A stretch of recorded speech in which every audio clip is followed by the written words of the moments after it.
ومن أحسن قولا ممن دعا إلى الله وعمل صالحا وقال إنني من المسلمين.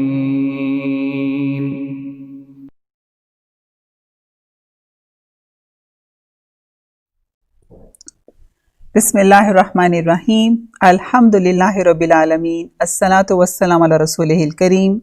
Rabbi shrah li sadri wa yassir li amri wahlul uqdatan min lisani yafqahu qawli. Allahumma fakkihna fid din.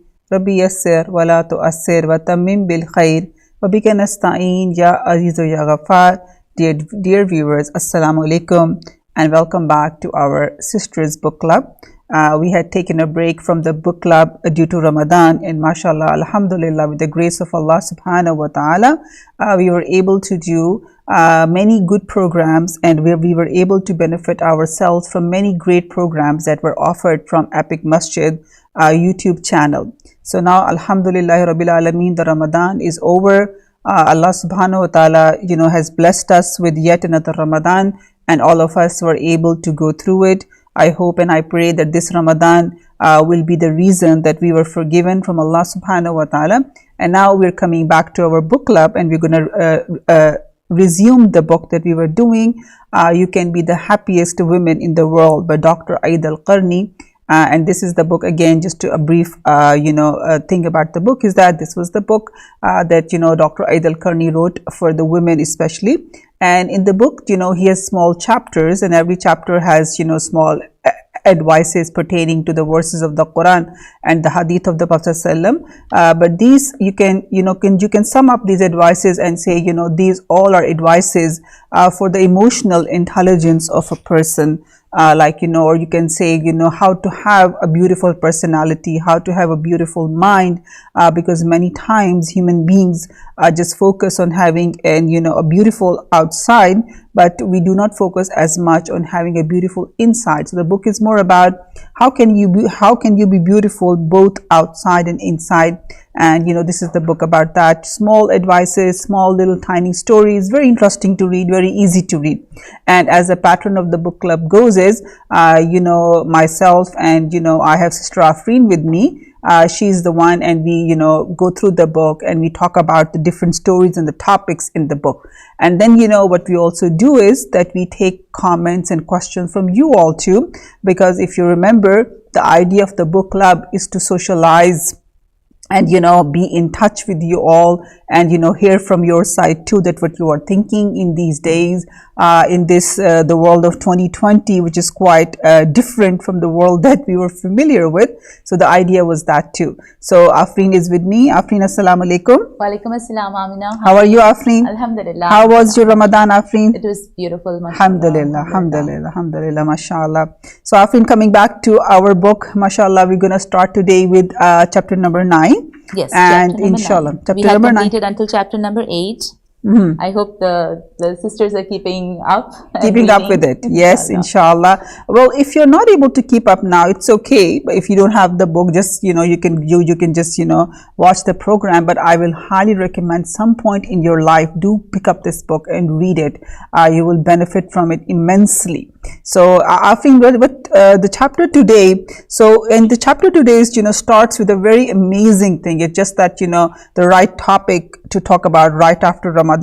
And the first topic in chapter number 9 is do not spend your time doing nothing. So over here we start with the hadith of the Prophet ﷺ, and this hadith is narrated from Sayyida Aisha, and she's saying that the Prophet ﷺ told her, "O Aisha, if you commit a sin, then ask Allah subhanahu wa ta'ala for forgiveness and repent to him. For if a person acknowledges his sin and repents, Allah will accept his repentance." So right after Ramadan, this hadith seems to be like the culmination of everything that we were doing in Ramadan, because Ramadan was all about starting again, repenting for the past mistakes and asking Allah subhanahu wa ta'ala to give us a new start, inshallah, and making ourselves better than before. And inshallah, and the goal is to keep getting better and better until we meet Allah subhanahu wa ta'ala. So Afreen, you found something very interesting about the chapter? Yes, Amina, mashallah, this chapter really gave a boost. Like you said, after Ramadan we needed this. We needed this kind of boost, because you tend to become lazy after Ramadan. You tend to try to do other just relax, or just not. Exactly. In Ramadan we are on a boot camp doing so much, and then after Ramadan you just feel relaxed. So this was something to really bring you back, this hadith and this chapter. When I read that, I really thought that no, especially here the way Dr. Ayed is saying that the way your life will slip away from your hands. Just like how Ramadan just went. It just went so fast. And we are saying that it felt like slipping away from our. And then he was saying that he gave an example of owning everything, the wealth, money, everything. And then imagine you lose everything. So he's comparing life to materialistic things, so we can get it right. So it's more like if we lose time, then it won't come back. And then over here he compares life, the time in life, to precious jewels, whose value cannot be measured in material terms. Every minute of your life that passes can never come back. And then he says, this is the wealth that you're going to carry to buy whatever you want in Jannah. So whatever we're doing here, inshallah, we're accumulating that wealth, and then we can take that wealth to Jannah to buy whatever we want. And he's saying it very, and the way he linked repentance with life, that this life example, he's saying that the life that counts is what you have spent in the obedience of Allah. So if you have not repented for all the wrongs that we have done, that is wasted. But if we have repented, and we do know the promise of Allah subhanahu wa ta'ala, if Allah accepts our repentance, all those bad that we have done will be converted into good. So meaning that time will count too. And this is an amazing concept. And then he comes to the quote that I really like. This is, there is no way that leads to happiness. Meaning collecting money, jewels and all of that are not a way to happiness. Stop being worried about the things beyond your control. So do as much as you can, try your best and leave everything in the hands of Allah. This is really simple. What do you think? Yes, absolutely. Actually, it says there's one way. There's one way that leads to happiness. Oh yes, there's one way that leads to happiness. Do not worry. Do not worry. Yes, and leave everything to Allah. Happiness. Yes, I think we leave all our affairs to Allah subhanahu wa ta'ala, then we become the third person. And then after Ramadan we also get this feeling, maybe I didn't do enough. Maybe I should have done more. Maybe I would have done more ibadahs, right? But then over here he's saying, stop worrying. Right. Leave it to Allah. That Allah, I tried my best, now I leave it to you. And even this brings the calm to you. That because after Ramadan you get those Ramadan blues. Oh, maybe I didn't do enough. Yes. Maybe I will not get another Ramadan. I think I should have done this and that. Yeah, I'm getting that too. The same. It's just gone. Ramadan is gone now. Inshallah, may Allah keep us alive and inshallah, may He give us many more. May He give us many more. Yes. Inshallah. Yeah. So the next chapter, happiness cannot be bought with money. Yes. Here there's a story of this famous actor in this second topic, where he's talking about he thought that this famous actor thought that if he had money, then he would be the world's happiest man. And he was confident that if he had money, he would achieve everything he wished and everything he hoped for. But after 20 years, Allah gave him a lot of money, wealth, everything. He could get whatever he wanted. But then he was reported that he used to cry and say, I wish I had never asked Allah for money. I wish that I had asked Him to let me live for 100 years in poverty, eating cooked broad beans, jumping on steps of the streetcar to avoid paying the fare. The actor knew the values of good health until he lost it. Oh. Yeah, so basically I think he made so much money all his life, and then He lost the good he health. lost the good health. So then he realized that what is the real blessings of Allah. And we're asking for money and thinking we can buy everything, and not realizing that Allah's blessings are so much that we can't even imagine, we can't even count. And just for few, things we think, oh, we need money and I need to get all of that, not realizing how many blessings of Allah we already have, and not, being happy about it and not using it properly and missing out on all of that. Right. That is really, he's making this good point that he had the money, but then he lost the most important blessing, which is health. Health, exactly, exactly. Then, this one, the third chapter, Amna. Yeah, the third chapter is very, very good. I think over here he really makes a good point that haste and recklessness are the fuel of misery. Yeah. Sometimes what happens is if we connect it to the previous chapters, in amassing so much money, we also get very, hasty. I just want it ASAP, or I just want all these things ASAP, not realizing, all these things that, I'm being worried about these things that, why and when I'm going to have it, and then not realizing the things that I have, I'm not enjoying it. Right. And, becoming hasty about something that I don't have, and not focusing on what I have right now, and just missing out on all of that. It's a very good point. And, I think over here he makes a very good point over here that there are, two qualities are defeat anxiety, and that are, rational wisdom, like, not making hasty decisions, but basing them on wisdom. And the other thing is, not being, hasty in matters, and that defeats anxiety. And I think who will not relate to that? Right. The actions that are taken on the basis of emotions and not wisdom. And, being hasty and just jumping into matters without thinking brings a lot of anxiety to people in their lives. Right. I like the statement where he says, patience is like a knight that can defeat foolish desires. Yes. If you just have the imagery in your head, there is a brave knight, and it is just fighting the foolish people around him. Those are the desires. Yes. Foolish desires. Yes. Yes. Foolish desires. Yes. This is what caught my eye in this topic. The person who is deliberate seldom feels regret and does something whose consequences are unknown. But the foolish and hasty person is no stranger to regret, anxiety, and bad consequences. Yes, yes. So when we are patient and wait calmly, then we are not facing all these anxiety, basically, and all the what he's talking about, like the consequences. We are ready. We were well taught and well taught. Even in the Quran, Afrin, if you see, and we were doing Surah Al-Mulk in Ramadan, and the beginning verses of Surah Al-Mulk, Allah Subhanahu wa Taala tells us, I created the death and life. So Allah mentions the death first and life after, because this tells us that if we think about the end of anything, if we are wise enough, not hasty and emotional, if we think my action will take me where. If I think about the end in the beginning, then I will be more clever in taking the decisions. Right. Many times what happens is we do not think about the consequences of that action, or where will my actions take me, and we end up in a very bad place. So, this is what, the quote at the end, he says, we waste our happy times for valueless things. Right. Like we're not enjoying it. I think this is a big problem in our times. How in the spiritual terms we have this term of hudur, meaning presence. We are not present.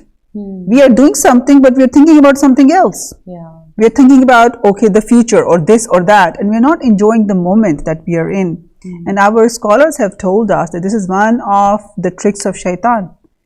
Just imagine he does this to us in our prayers. And instead of us enjoying the prayers, we think about other things that we will do before, that we have done before the prayers, or we will do after the prayer. And he does not let us enjoy that moment, that meeting with Allah Subhanahu wa Ta'ala. Right. So we have to fight this. Yeah, you're so right, Amna. Like the khushu is one of the main parts of our ibadah, right? Of ibadah, yes. Which is lacking. Like the parents, kids, I see that even when you're talking to them, something else is going on. Yes, something else is going on. When you're talking to your children, I notice that you have to repeat a couple of times and say, look at me, focus. Yes. You know, get cheer. Yes. I know you're thinking of something else. Yeah. You know, like so. There's no attention. That No attention. One-on-one attention. Yeah. It's not because there. we are not in the present. We're somewhere else. Yeah, subhanallah. The next chapter, the game of accumulating wealth has no end. Yeah. This is again another story about how Beaver Brooks said that he accumulated a lot of wealth, but of course it did not bring him any happiness. Similar story to what we just read about losing the health. And the one who has accumulated wealth has little concern about leaving behind a large estate for his heirs, because he knows that they will be better men if they go out into the world having little wealth and with nothing but their brains and attitudes. Yes. So this is something to really This think is about. very good, and I really like this when he says when men are able to satisfy their physical desires in luxury and laziness, their minds become occupied with petty and idle pursuits. Yes. This is so good. When people get all of this without any hardship, it doesn't bring any goodness. Yes. Yeah, so when people, they're given luxury and wealth without any effort, it makes them a worse person. Right. They have no value. They have they no don't, value. Cherish what they have. And They just, don't. Yes. I think Yeah. they think they got it anyway. They so got it they don't anyway. care. Yes. And I really, this ayah of the Quran tells us that, and Allah has not laid upon you in religion any hardship. So religion does not lay any hardship on us, but these worldly pursuits, this accumulating and amassing money, just how much trouble people go through for this. Right. Just imagine that. Amassing wealth is not an easy thing to do. There's a lot of hard work, lot of effort. Right. And the people leave the religion, which is a better way to be happy. And it does not put any hardship on you. But just look what Shaitan tells us, that their deen is hardship. Even, that is the way to happiness. But he tells us, no, the way of the dunya is going to be more fulfilling. And it's not.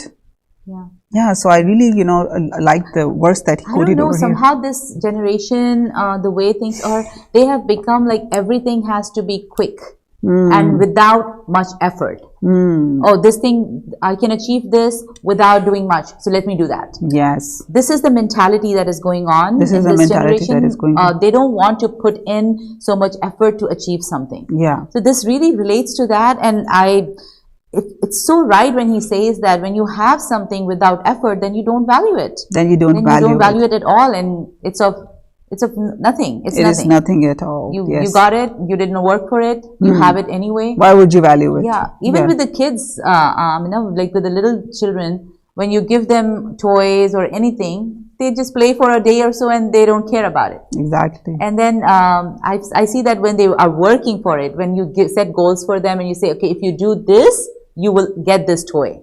Yeah. Then they know that, okay, they're waiting for it. They're waiting for it. It all interconnects, the patience, the waiting part, and then the hard work put into it. Yes. And then when you achieve it, then they value that. Then they value that. Exactly. Exactly. Human nature. Human nature, yes. Yes.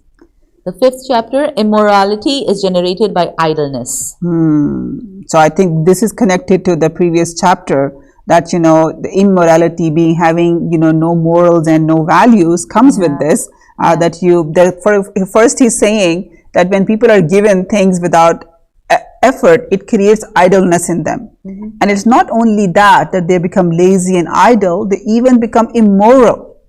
They lose their values. Yeah. So just imagine this kind of a thing, in the lap of idleness, immorality is born.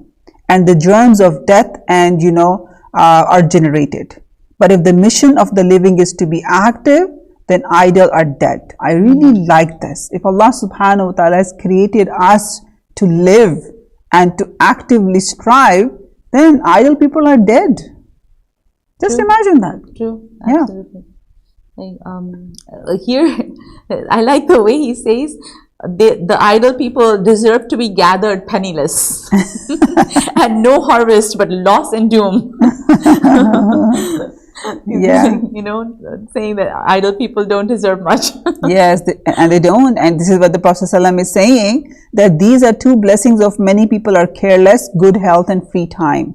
So by when they become idle, they don't even realize these blessings. Right. So what happens is people are given things without effort that created idleness in them. The idleness is creating immorality in them, and then they are not even thankful to Allah subhanahu wa ta'ala. Right. And these two blessings that Allah has given them, health and free time, they don't value that either. And basically then he goes into what the purpose of life is. He's saying that life was created for a purpose. So were the heavens, so were the earth, and everything in between. Man should understand the purpose and live for the purpose. Yes, and you know, in this present age of science, I think one thing that science has made very, very clear to us is, especially studying nature, like the science do tell us that how things work. Right? It doesn't tell us why, because that's what is the nature of deen, but it does tell us how. So this how tells us each and everything has a purpose. Even the smallest of the mosquito has a purpose in an ecosystem that Allah has created. Right? So this is what Allah is saying now, this ayah of the Quran. Did you think that we had created you in play without any purpose, and that you would not be brought back to us? So exalted is Allah, the sovereign, the truth. This realization, even if a person realizes that my life has a purpose and I need to find that, and Afin, I'll tell you one thing. To be happy in life, you have to embrace a purpose. Otherwise, you won't be happy. What do you think? That's true. There has to be a purpose in life. Yeah. Otherwise, you have no goal, no direction. Nothing, no direction, no direction. Really, it is. So goes into the next chapter where it's a house without anger, noise, and exhaustion. This is a story about a girl. Yes.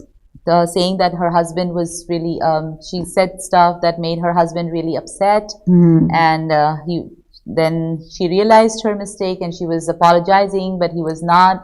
He was very upset, continued being upset. So her father, she was later on, of course, he forgave her and they were okay. But then she was feeling that remorse, that regret in her heart, that what if he did not, he would not be pleased with her. So she went and told the story to her father. Yeah.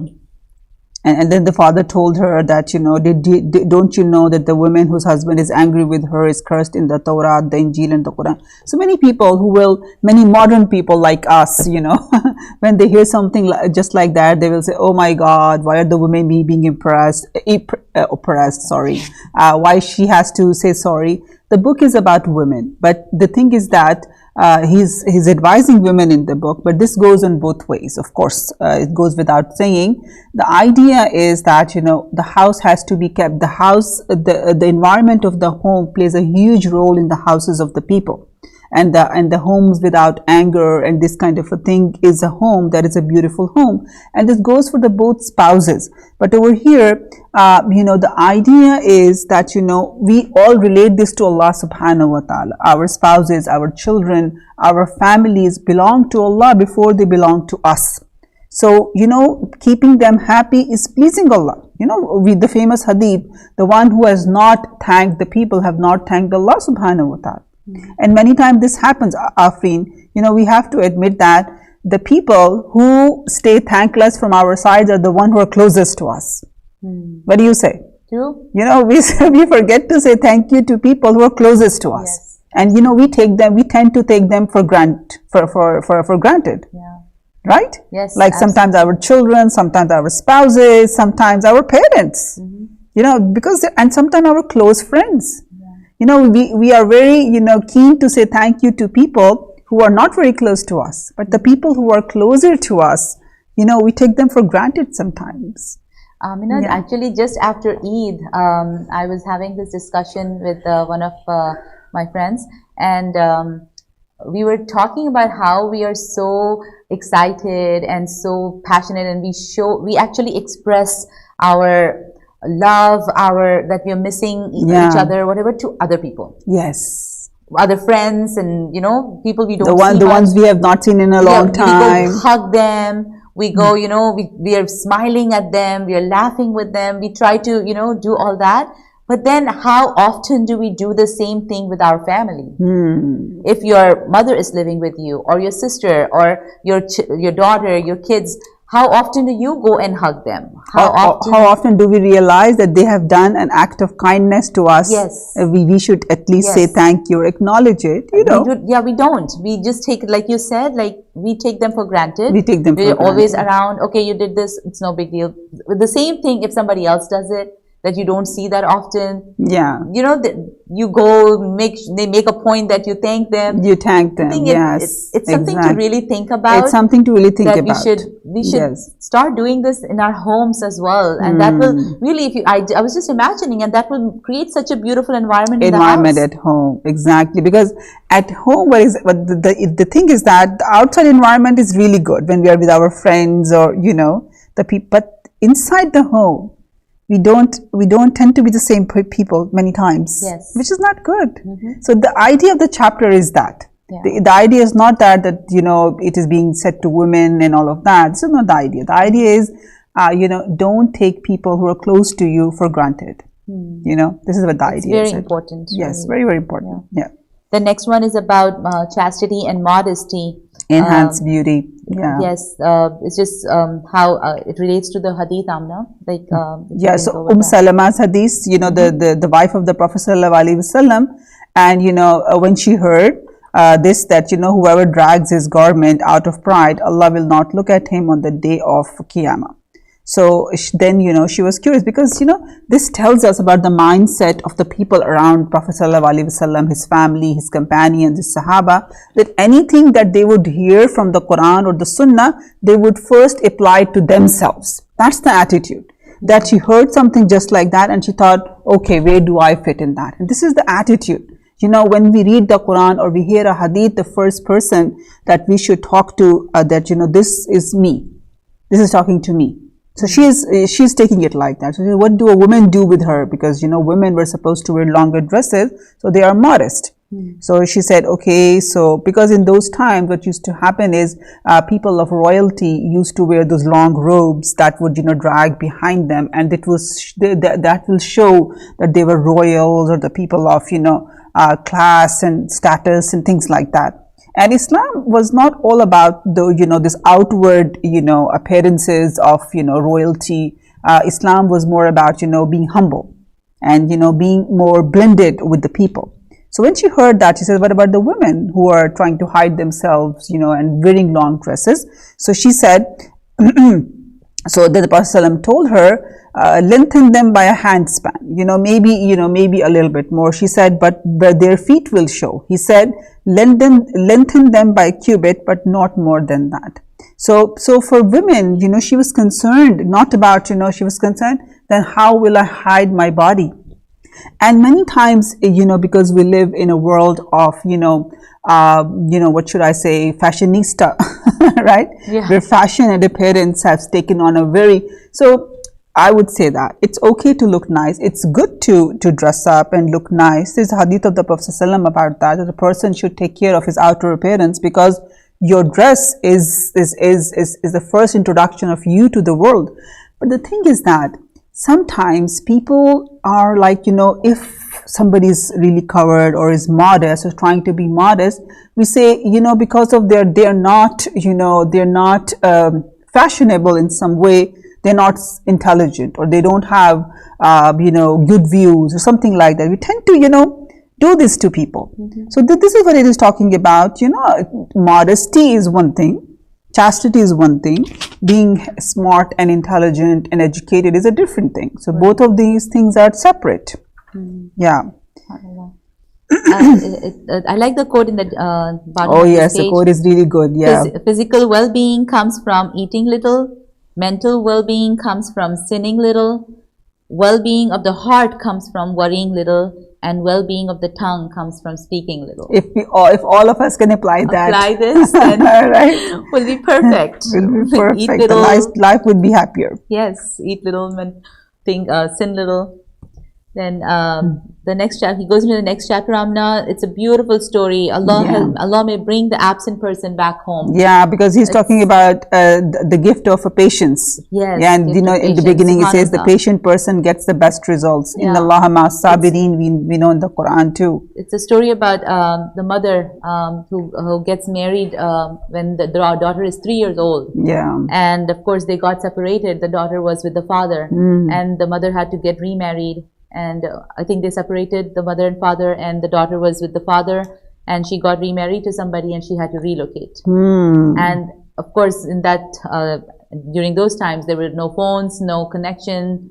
So she lost connection with her daughter completely. Completely, For 25 years. Yes, for 25 years. So now the daughter must be close to her 30s. When she meets her daughter in one of the resorts, or I think her daughter is on a honeymoon, and she's also yes, the daughter is married with her husband, and they're on a honeymoon, and then they just start talking as random two women sitting together. Allah just brings them together, and they're talking, and she sees that other younger lady's missing finger, and then she says, she asks the story, how is your finger missing? Then she tells the mom how she had lost her finger when she was a child, and that's when she realizes that this is my daughter. This is her daughter. Right in front of me. Wow, yeah. Like subhanallah, like really when you're patient, and Allah can reunite. Allah can reunite, exactly. When Allah says in Allah ma'as sabirin, it can be anything. Right. Allah subhanahu wa ta'ala, we do know that Allah subhanahu wa ta'ala will bless the sabirin, but in what way and form, only Allah knows. And what can you expect from Allah? Anything, right? Exactly. Subhanallah. Yeah. Subhanallah. The next chapter, one phrase may fill time and space.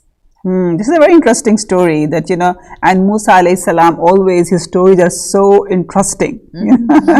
MashaAllah, and Musa alayhi salam is Kalimullah. He's the one who talked to Allah subhanahu wa ta'ala. So one day Musa alayhi salam said to Allah subhanahu wa ta'ala, oh Allah, teach me a special dua that I can call upon you with. And Allah said to Musa alayhi salam, say la ilaha illallah. And Musa alayhi salam was, the way he was, mashallah. He said, but oh Allah subhanahu wa ta'ala, everybody says that. Teach me something different.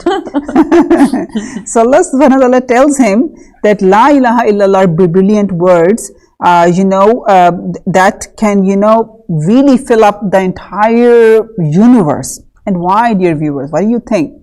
If you are on, watching us, put it on the chat so we can go back and read about that. Why do you think that this is the phrase that is so powerful and can fill up the whole universe?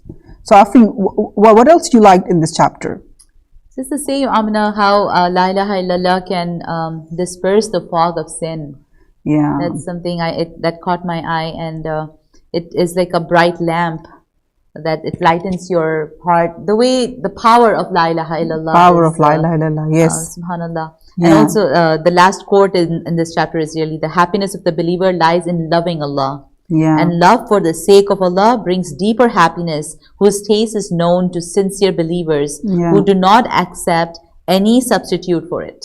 And this was reminding me of all the stories of the Sahaba that we had heard when we were children. Remember, we heard that this Sahaba, when they were traveling, their horses would walk on the water because the power of la ilaha. Yeah. And this famous story about Khalid bin Walid, and when he drank the poison, and nothing happened to him, and this priest was here to convince him to leave, and then the priest said, if I am not successful, I will drink the poison. So Khalid bin Walid took the poison from him and he drank it, and nothing happened. So the power of la ilaha illallah. So now you imagine that if you have but the problem is that we don't have that kind of iman in la ilaha illallah at this point.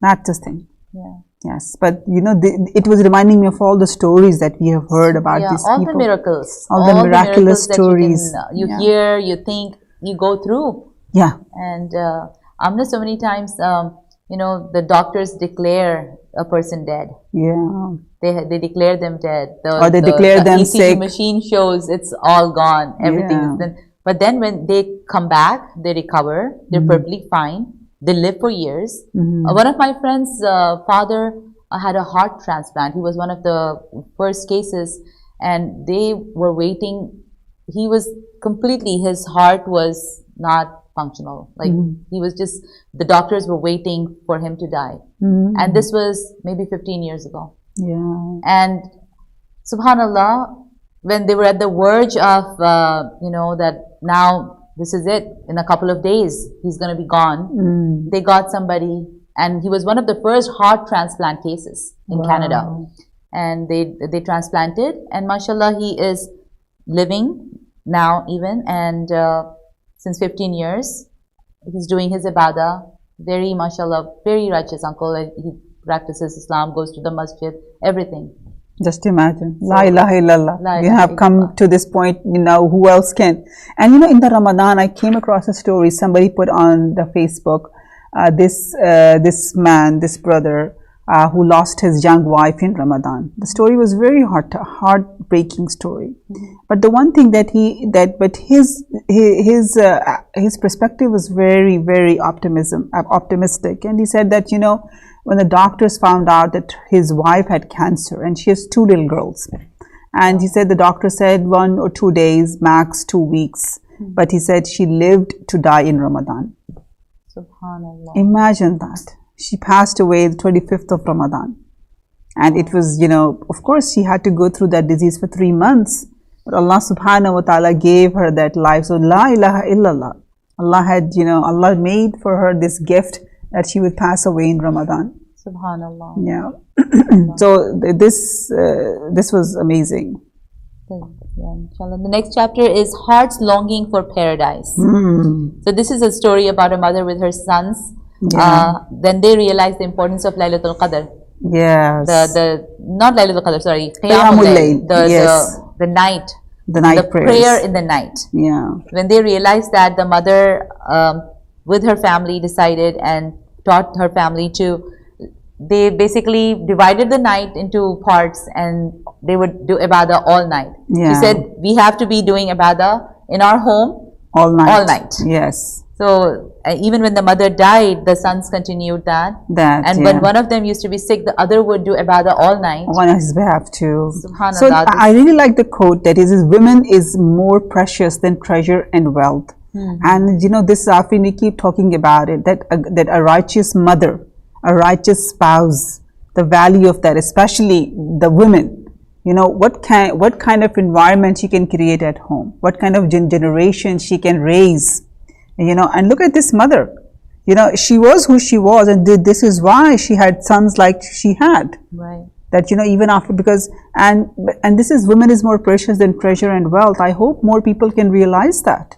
you know, that, you know, women, especially daughters, sisters, mothers, you know, how important it is for us to educate them and teach them, especially about the deen, you know, and if we are able to do that, what kind of homes and generations, you know, we can expect to come. And that's something to really, really think about. You know, it really breaks my heart that many of our Muslim women, they're not given the opportunity to learn about this amazing deen. And then we expect them to raise, you know, good Muslim children. How can this happen? Right. You know, all the family members, you know, should make an effort that the women in the home get Islamic education. Right. Yeah. Like you always say, right, Aminah, the mother is the imam of the house. Yes, like, she's the imam of her children. Yes. Subhanallah. So that brings us to the end of chapter 9. Inshallah, now we start chapter 10. Believe in the divine will and decree, both good and bad. So really good 2 ayahs that he put. I think if we can all, you know, memorize these 2 verses of the Quran, or at least, you know, put them somewhere, maybe on our computer screens, that every time we turn on our phones or computers, we can see them. Really, I tell you, this is amazing ayahs of the Quran. One of them is from Surah Al-Hadid, ayahs number 22 and 23, where Allah subhanahu wa ta'ala says, no calamity befalls on the earth or in yourselves, but it is inscribed in the book of decree before we bring it into existence. You know, look at Corona, look at the present environment. You know, we have curfews all over the country. We have these riots break out and things like that. But we do know that Allah subhanahu wa ta'ala, yes, and we have to do our effort, no question. We have to understand what is going on around us. We have to make our own effort to deal with it, But nevertheless, Allah subhanahu wa ta'ala decreed it. And it was written in the book of decree, because Allah said, before we brought into existence. Verily, that is easy for Allah, in order that you may not grieve at the things over that you fail to get, or rejoice over what He has given to you. You know, my daughter was talking about this. She was saying, Mama, you know, I think my graduation will be on the Zoom. Right? Of course, you know, at this age, you know, graduating from college is something that they would like to, you know, and especially people who are graduating from professional schools, how much effort goes into that. Yeah. So this is a moment in life, right? Yeah. But, you know, but it's okay. This is what Allah subhanahu wa ta'ala decreed. It didn't just happen. It happened many, many years ago. Allah subhanahu wa ta'ala recorded it in the book of deeds, right? Yep. Exactly. Yeah. Yeah. And then, you know, and Allah then, you know, and this, when we think like that, Allah brings another thing to our perspective, Suratul Baqarah, and it may that you dislike thing which is good for you, and that you like a thing which is bad for you. And I think all of us attested to that. This Ramadan, we thought, oh my God, how are we going to do without Taraweeh? How we are going? It turned out to be good. Yes. Many people are saying that our homes turned into masajid. Yes. Can we even imagine anything better than that? And then we all get to spend time with the family. Many of us did Qiyamul Layl with the families for the first time. Yes. Qiyamul Layl as a family for the first time. Yes. You know, and we thinking, oh, this is so bad. It turned out to be so good, right? Yeah, whatever they could. I saw so many families, like, you know, even with some of them did with really short surahs. Some of them were holding the Quran and reading. Some of them were, it was so beautiful. Some of the children were leading. The sons in the house were leading. The father was leading. Yes. Everywhere. Actually, our school, the Happiest Sajjad school here, of Epic, they had made a small video about all the Hufaz from the Masjid, or even from who are becoming Hufaz, to send their clips. From the home? From home. Wow. It was so beautiful. It was a clip of maybe 20, 30 boys in their homes, how somebody's standing, and the sisters are in the back reading, doing the Tarawih together. The father is leading, the son is leading, the father is following him, the mother is following him. They have all their musallas. It was such a beautiful sight to see. Every home was turned into a masjid. Could we have done anything just like that if the corona was not here? No, right? Don't even think about it. Yeah. SubhanAllah. So Aminah, in this chapter, I really like the way he describes some practical steps. Yeah, practical steps. And even before that, the way he says, belief in the divine will and decree plays a major role in bringing peace of mind at times of calamity. Yes. Especially when a person understands fully that Allah is kind to His slaves and wants things to be easy for them. Yeah. This is something we really need to embed in our heads. That Allah is kind to us, and whatever is happening for the good. Yes, inshallah. And He is wise and saves rewards for them in the hereafter. Yes. So if you're even going through any calamity, there is reward in the hereafter for that. And like we all know, we when we die and when we go there, we will say that why did we even have any good life? Yes. Because we're getting so much reward for something, for the struggle we went through in this dunya. True. That's true. And even, you know, Afreen, I think we all agree to that, you know, this world is trial by design. This world is designed to test and try us and to break our hearts, right? Right, right. True. Yeah. SubhanAllah. Yeah. So, if we think and act upon this, it will turn the grief and distress of calamity into happiness and joy. That is something. That is something really amazing. Yeah. Then he gives some steps. What are the steps that we can take to reduce depression and lessen the impact of calamity? Imagine that the calamity would be greater than what it is, with worse consequences. Yes. So whatever situation you're in, we should imagine ourselves in a worse situation. And you know, even there are people who are in worse situations. We can just look at them. Yes, exactly. Then think about those who are faced with greater calamity. Again, what you said, look at the people. Look at the blessings that you do have, of which many are deprived. Yes. So many people don't have what we have. Even the health. Even the health, food. food, everything. Basics. Yeah. If you don't have anything, the basics that you have. Yeah, the ability to hear, the ability to see, the ability to talk. Right. Do not give into the feelings of frustration which may come along with calamity. So it's hard to do, but it's not that, but I think it can be done once we keep these things in perspective. Yeah. So subhanallah, the next chapter, the best things are those that are moderate. And I think we cannot miss the quote in this chapter. Of the quickest messages of happiness to others is a sincere smile from the heart. Yeah. I truly believe in that. We don't know what people are going through. So when we meet people around us, we don't know what's in their heart, what kind of challenges that they're facing. Just a sincere smile, just asking sincerely, hope you're well. It really brightens up people's days. So we should really, bank on this thing, smiling to people. Right. That's why smile is like charity, right? Yeah, it is. Yes. So the best things are those that are moderate. So Mustafa Mahmood talks about his mother here. Yeah. He said, my mother did not know much about philosophy, but she had common sense and she understood what I am saying without having read about it. She used to call that contentment, and contentment, she used to call that contentment. And that contentment means having enough, having a little of everything and a great deal of spiritual energy. Just imagine that. Yeah. I just really love that. Right after Ramadan, when Allah subhanahu wa ta'ala has given us this training of banking on the spiritual energy, and I really think this is amazing that you might have a lot of everything but no spirituality, and then you cannot enjoy anything. So I think what he's talking about is, being moderate is meaning you have everything, just, enough that you're comfortable. But you have a lot of spiritual energy. This is the life of happiness, because when you have too much of anything, even that becomes a curse. Right. That reminds me of even this another khutbah that Ustad Bajor gave the last Friday, where he said, like, of course we were doing so much in Ramadan, and then and now suddenly it's I plateaued. mean, of course, it's a common human. I think we all plateaus. know how we just go down into nothing. He was saying, like, at least keep up 10% of what you were doing. Exactly. 10%. Yeah. Like you were doing 100%. Ibadah, Quran, reading Quran, trying to be nice to people, and like charity and all that. Try to give 10%.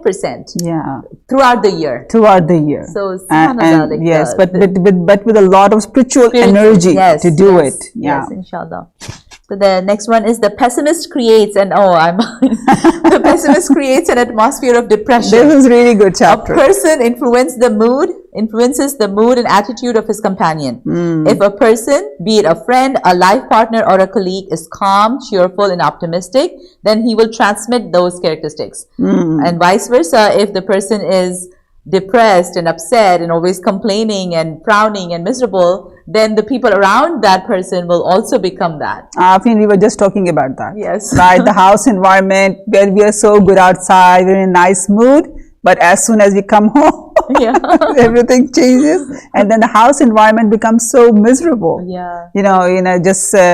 Sometimes we're tired and we tend to show attitude to people, and the house environment gets affected. And same thing happens with the friends. And this is why it is said stay away from this kind of toxicity, toxic people. It's really important to be optimistic. It really is. It really is. And Amina, what I noticed is, like, even when you're upset about something, and if you really start smiling and trying to just lighten the mood, that thing goes down. And after, just imagine, we live in an environment of so much complaining. In our times, is such an environment of feel-good environment. Everybody wants to feel good. And we complain about little things. And then you also see the depression and the anxiety rate has been what it is. And I think one of that element is this, too much complaining about everything. Absolutely. And then he also makes a very good point that TV shows and programs and books and magazines bring all of that. Oh, that happens so many times. And I think we keep talking about it, social media and anxiety. People see other people doing things or posting other stuff, and they feel so anxious about that. It goes, did you read the quote in the bottom? No, you can read the quote. The way to happiness is in front of you, so seek it by means of knowledge, righteous deeds, and a good attitude. Be moderate in all your affairs, and you will be happy. Yes, I That's truly a good believe. advice. It's truly believe. Yeah. And then, over here, just summarizing the next story is very much connected to that. Be aware of complaining and being discontent, where this man, he says that he was a happy person in 20s and 30s, but he kept complaining. But in his 60s, he realized that Allah has blessed him with such a good life in his 20s and 30s, but he was always complaining. And I think we all do that. Once it is gone, then we realize, oh my God, I was so happy. But when we are in that moment, we don't tend to enjoy it. That's a big thing. And you're left only with those memories of regrets. That's when he says that you're just regretting them. You're just regretting. Oh, I lost. Oh, I should have done this. I should have done that. Well, I should have been just happy. Happy. Yeah. Content. Yes. Yeah. So we can go to the next one. Yes. Then this quote in the bottom of the page: the woman can turn the home into a paradise or into an unbearable hell. Again, many people will think, why this is a book for women. Yeah. But you can make it more generalized. Anyone who is complaining too much can turn a paradise into a hell. That happens. A pessimistic person can turn the friendship, his company, everything into an unbearable hell. Yeah. Subhanallah. The next chapter, most problems have petty causes. Yeah. So this is talking about a judge in Chicago, Joseph Sabat. Yeah. His story that he, after ruling for more than 40 cases, of divorce. Yes. He found that the divorces happened on very trivial matters. Yes. So this is like, after 40,000 cases of divorce. He's saying that. Cases, yes. Yeah, like, he has rarely seen, a bigger reason for that. 40,000 cases with trivial matters and the families broke. Exactly. Again, after it's all connected. This attitude of being complaining all the time, then the attitude of pessimism, then, all of that, then, just petty things that come out of that, and all of the things that we have been talking about, idleness, and people not being lazy, not willing to work hard, being immoral because of that. All of that is culminates in all of this. So true.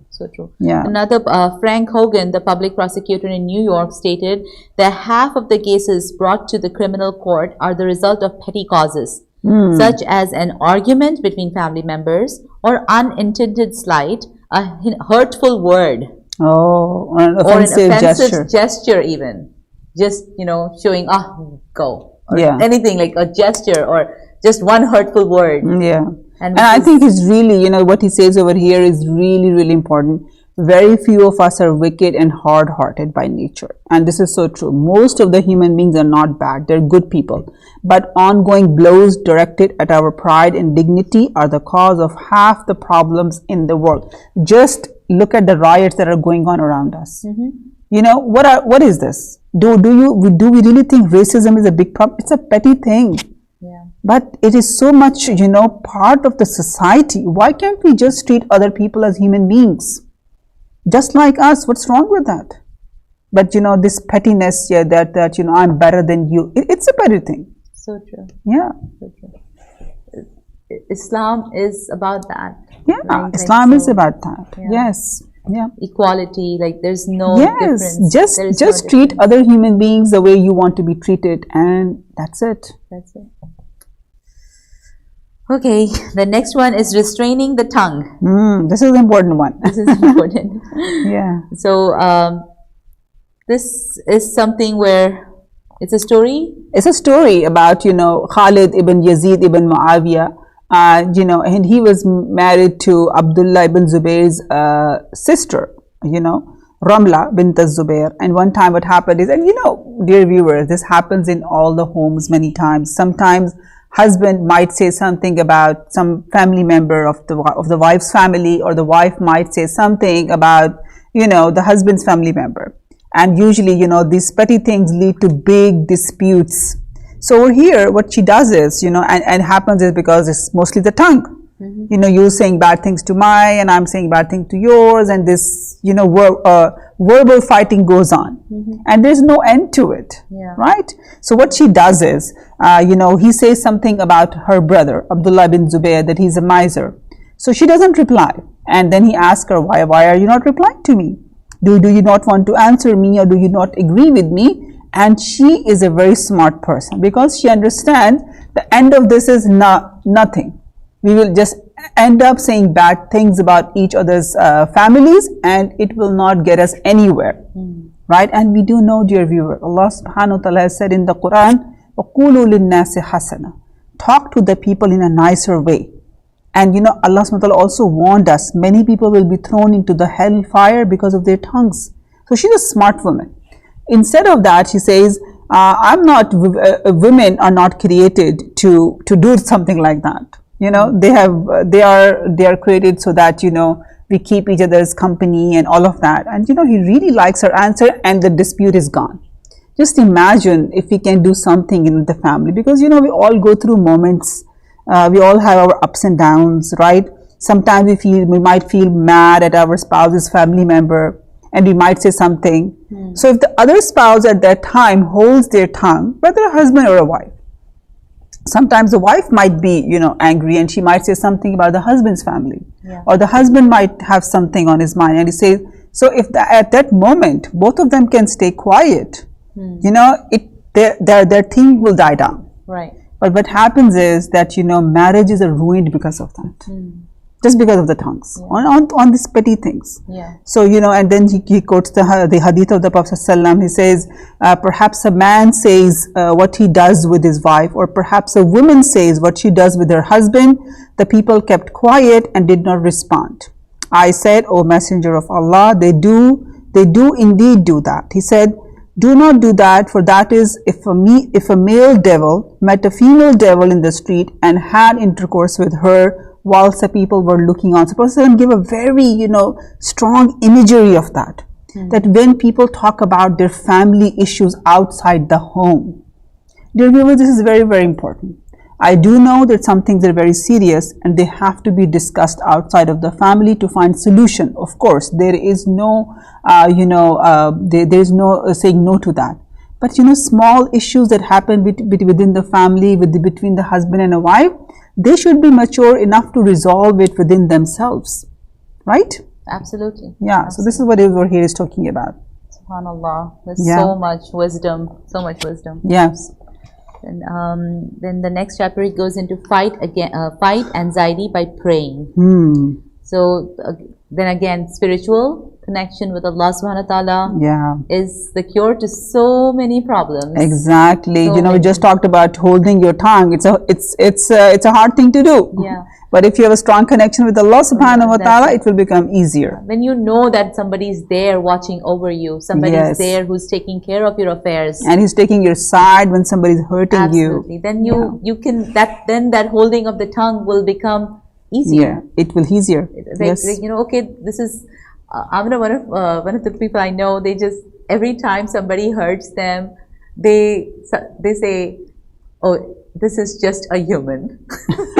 That's very good. It's like, that is her favorite quote. Every time anybody says or does anything, and she's not even getting her way, she says, this is just a human.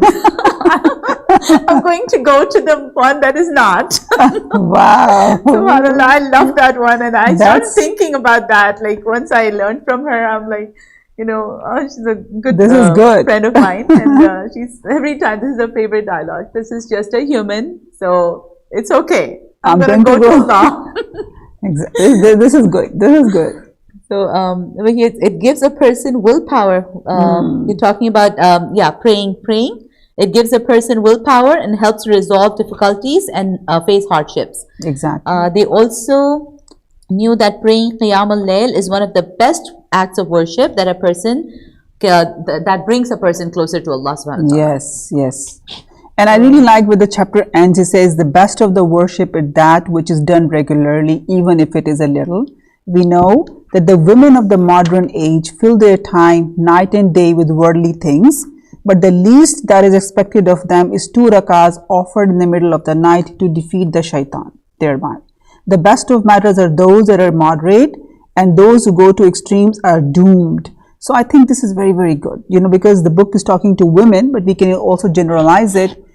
People can wake up throughout the night for partying, for binge watching, for doing other stuff, but that will only bring them anxiety.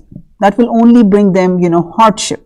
But if we just wake up in the middle of the night, maybe just for maybe 10, 15, 20 minutes and pray 2 rakahs to Allah subhanahu wa ta'ala, that will really bring a lot of happiness. So we try to find happiness in these things, partying all night or, binge watching and things like that. But the real happiness lies in this. And that is much easier to do. Just so true. Yeah.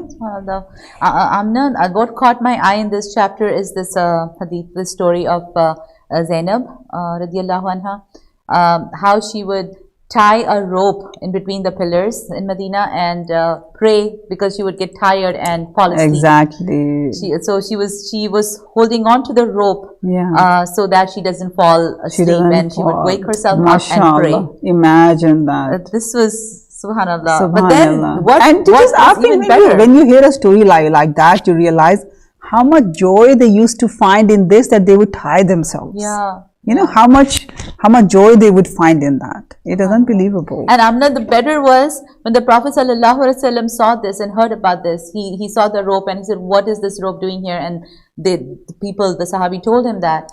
He untied the rope. He told them to untie it, and he went and he said, "Let any of you pray when he has the energy." Yes.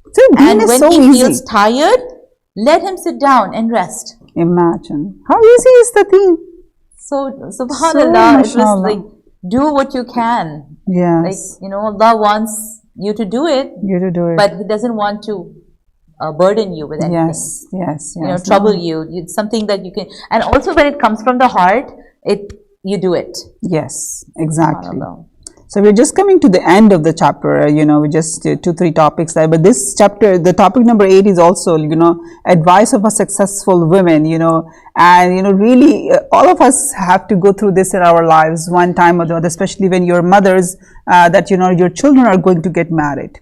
And many of us might think, culturally, like, your role ends over here. No. What do you think? Many times culturally we are given this mindset, you have raised them, now they're married, now your role is done. No way. The parents' role always stay in the children's lives. They always need guidance. And this is the time when a daughter is getting married and a woman is giving, a mother is giving a good advice to her daughter. Very emotional advice. So you want to read it, Afrin? No, you can read it. No? Okay. So, she says to her daughter, "Oh, my daughter, you're about to embark on a new life, a life in which there is no room for your father and mother or for any of your brothers and sisters." So many of us might think, what does that supposed to mean? Am I supposed to leave them? No. She's not saying that. She says, in this new life, you will become a companion to your husband who will not want to share you with anyone, not even your own flesh and blood. So she's talking, this is the truth. This new relationship, needs a lot of time and effort, and then she says, be a wife to him and a mother. So I kind of disagree a little bit with the mother part, but, but he says, make him feel that you're everything to him in this life. Always remember that any man is a big child, and any sweet word will make him happy. So I personally do not agree with mother-child thing in this relationship, but this is a good advice. So it says, do not make him feel that by marrying you, he has deprived you of your own family, for he has experienced similar feelings himself. So many of us might think, but he didn't. What he did too. For him, it's also a change. For her, it's also a change. Right. Both of them have to now commit to each other. Yes. And, it is like that. Absolutely. So she says, but the difference between him and you is the difference between man and a woman. A woman always longs for her family and the house in which she was born and grew up, but she has to resign herself to this new life and adapt to living with this man who has become her husband and who will be the father of her children. And then she says, my daughter, this is your present and your future. This is your family, which you and your husband will make together. This is what caught my eye, Amina, when this is really, this is your family, which you and your husband will make together. Yes, exactly. Yeah, so, you know, and making a new family is a lot of work. You know, if it does not become a priority, then, you know, then we can see the results of that, what happens, right? And then he says, I'm not asking you to forget your father, your mother, and your siblings, because they will never forget you. How can a mother forget the child which is the apple of her eye? But I'm asking you to love your husband and live with him and be happy in your life with him. But I really like the quote over here. She says, learn patience from Asiya, loyalty from Khadija, sincerity from Aisha, and steadfastness from Fatima. Amazing advice. SubhanAllah. I hope, you know, when time comes for us to be, you know, to be part of our children getting married, we are able to give them this good advice. So we can all compare this advice to the many advices that are given by the parents. MashaAllah, we have such beautiful examples in our deen. We can just, if we just follow these examples, yes, I think we can make it through. It's easier. We can make it through if we just follow Yes. Aisha radiallahu anha, Khadija radiallahu anha, sincerity, everything, like everything is here. Yeah, but you know, beautiful I think what examples, happens role is the models. problem is the culture. Yeah. The culture comes in, and instead of taking advice from the religion, we tend to say cultural things. Right. Yeah. Then the next one is something that really we all need to ponder upon. Whoever does not find comfort in Allah will not find comfort in anything else. So this is we all need to apply this using Yeah. Allah subhanahu wa ta'ala's names and pondering upon the names. Yeah. Ar-Rahman, Ar-Rahim, Al-Bar, all these names have such deep meanings, and you can really connect. And you know, the quote at the end just summarizes it. Real beauty lies in beautiful behavior, manners, and mind. So how can we have a beautiful behavior? So when I think Allah is Rahim and I am His Abd, I should be merciful to His creation. Allah subhanahu wa ta'ala is Al-Wudud, He's loving, and I am His Abd. I should be loving to His creation. So true. This can only happen when we have Allah subhanahu wa ta'ala in our mind. So this brings us to the last topic of today, which is a beautiful story about Asma bint Abi Bakr. And she was an amazing woman. I would highly recommend all of you to read about her. A very strong, powerful woman, very courageous, and you know, the stories that she has with her son Abdullah ibn Zubair, and when he's facing you know, Hajjaj, and the way she encourages her son, it's unbelievable. That a mother, I wish and I pray to Allah subhanahu wa ta'ala that we become mothers just like that, and that we are able to guide our children, our sons, our daughters just like that. You know, but this is a beautiful story from her, that, you know, when she gets married, and you know, this happens, dear viewers, in our times, many times, you know, when the girls get married, you know, they don't realize that in the beginning there can be some hardship. You know, there can be some financial hardship, there can be some hardship in terms of, you know, but you know, then not realizing that, you know, this will pass. Right. And you know, if we work hard now, you know, the times will change. It's an adjustment for both of them. Adjustment. Yeah. Yes, it's an adjustment. Yes. So I think what did you find interesting over here? This last paragraph, where after all like blessings came along and overwhelmed her with her husband, she did not lose her balance as a result of riches.